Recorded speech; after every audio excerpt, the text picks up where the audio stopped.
고요한 밤, 하나님의 평강이 여러분의 마음과 가정에 가득하기를 기도합니다. 오늘 우리가 함께 묵상할 이야기에 앞서 잠시 여러분의 마음을 모아주시면 감사하겠습니다. 이 말씀이 여러분의 영혼에 울림을 준다면 구독과 좋아요를 통해 이 은혜를 더 많은 이들과 함께 나누는 일에 동참해 주십시오.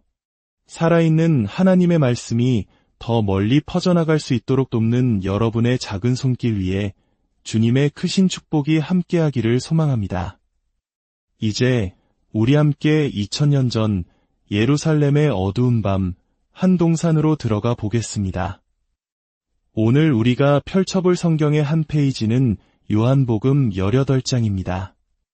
예수님께서 제자들과 함께 마지막 말씀들을 나누신 후 그들은 기드론 시내를 건너 한동산으로 들어갑니다.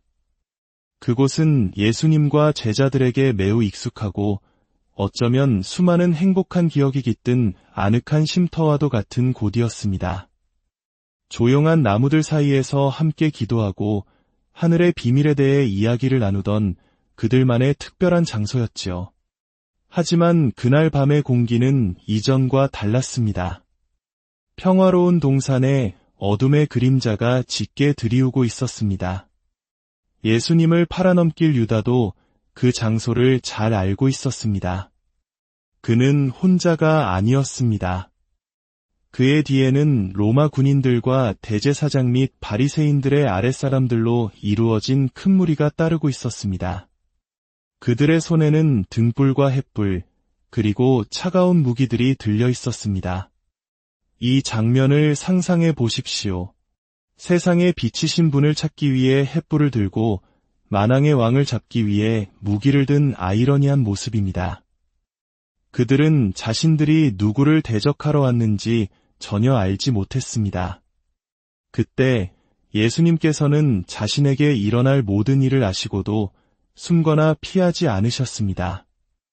오히려 그들 앞으로 당당히 나아가시며 먼저 물으셨습니다. 너희가 누구를 찾느냐? 이 질문은 무언가를 배우기 위한 질문이 아니었습니다. 오히려 모든 것을 아시는 분께서 그들을 가르치기 위한 질문이었습니다. 예수님께서는 이 모든 상황의 주도권을 쥐고 계셨습니다.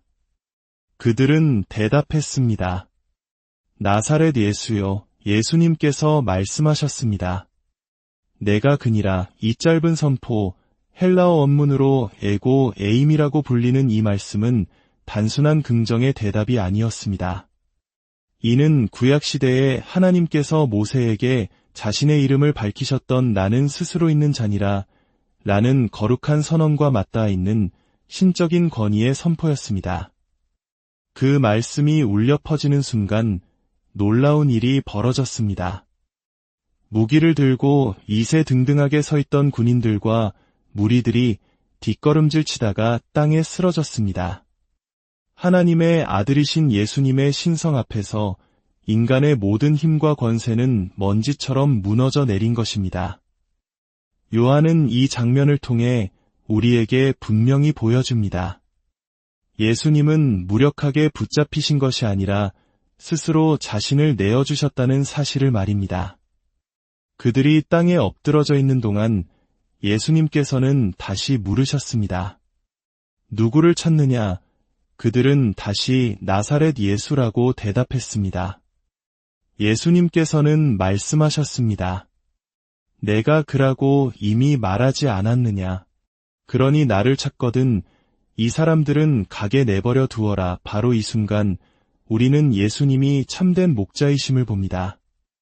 이리와 같은 위협 앞에서 양떼를 버리고 도망가는 사꾼 목자가 아니라 자신의 몸으로 늑대들을 막아서고 양들을 보호하는 선한 목자의 모습을 말입니다. 나를 데려가고 이들은 보내주어라. 이 말씀 속에는 죄인을 대신하여 죽으시는 예수 그리스도의 대속의 원리가 아름답게 빛나고 있습니다. 훗날 십자가에서 완성될 위대한 구원 사역의 예고편과도 같았습니다. 그때였습니다.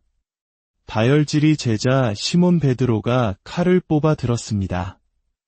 그는 스승을 지키려는 인간적인 충성심과 의리로 가득 차 있었습니다. 그는 칼을 휘둘러 대제사장의 종 말고의 오른쪽 귀를 베어버렸습니다.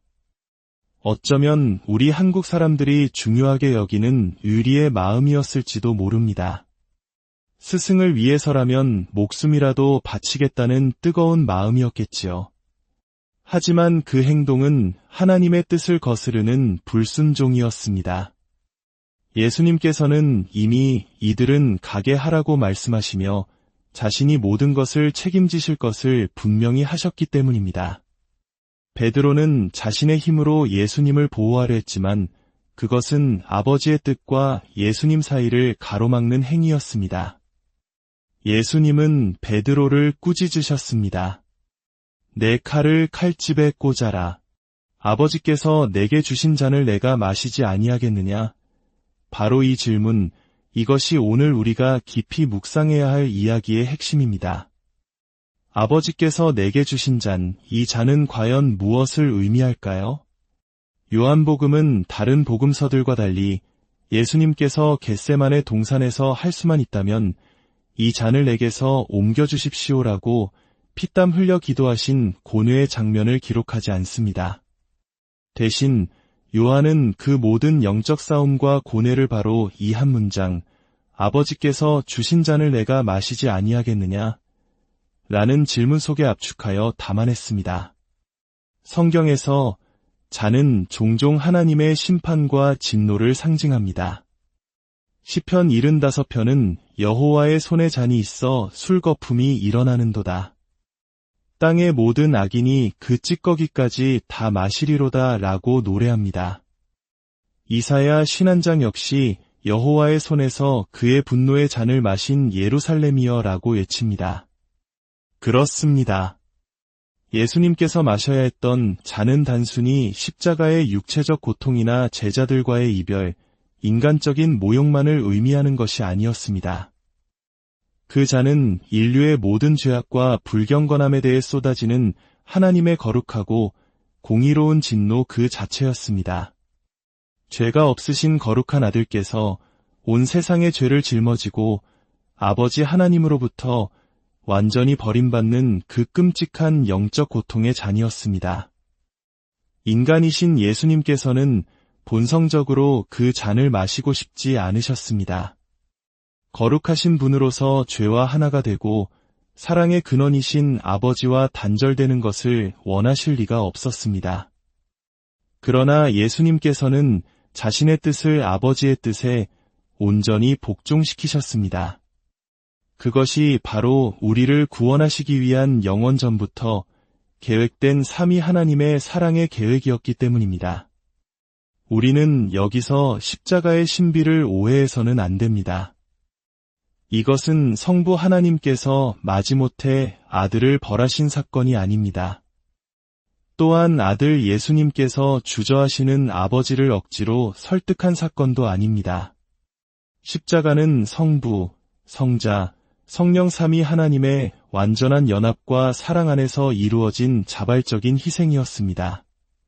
성부께서는 아들을 주셨고 성자께서는 스스로를 내어주셨습니다. 아버지는 진노의 잔을 아들에게 주셨고 아들은 그 잔을 자발적으로 받으셨습니다. 이 위대한 구원의 드라마에는 두 분 모두가 주체이십니다. 사랑하는 성도 여러분, 예수님께서는 마지막 유월절 만찬에서 축복의 잔을 마시지 않고 동산으로 나오셨습니다. 그리고 그분은 우리를 대신하여 하나님 진노의 잔을 남김없이 마셨습니다. 왜 그러셨을까요? 바로 우리에게, 자격 없는 우리에게 영원한 생명과 구원의 잔, 축복의 잔을 건네주시기 위함이었습니다. 내 칼을 칼집에 꽂아라. 아버지께서 주신 잔을 내가 마시지 아니하겠느냐? 이 말씀이 오늘 당신의 마음에 어떻게 들리십니까? 주님은 우리를 위해 그 쓰디쓴 잔을 기꺼이 드셨습니다. 그 사랑 앞에 우리는 어떤 고백을 드릴 수 있을까요? 아버지 하나님, 우리를 위해 아들을 내어주신 그 크신 사랑에 감사드립니다. 예수님, 우리를 위해 기꺼이 진노의 잔을 마셔주심에 감사드립니다. 성령님, 그 십자가의 사랑이 오늘 우리의 마음을 새롭게 하여 주시고 죄에 대하여는 죽고 의에 대하여 살게 하여 주옵소서. 우리를 위해 모든 것을 내어주신 주님의 그 놀라운 은혜가 이 말씀을 듣는 모든 이들의 삶 가운데 강물처럼 흐르게 하여 주옵소서. 우리 주 예수 그리스도의 이름으로 기도합니다.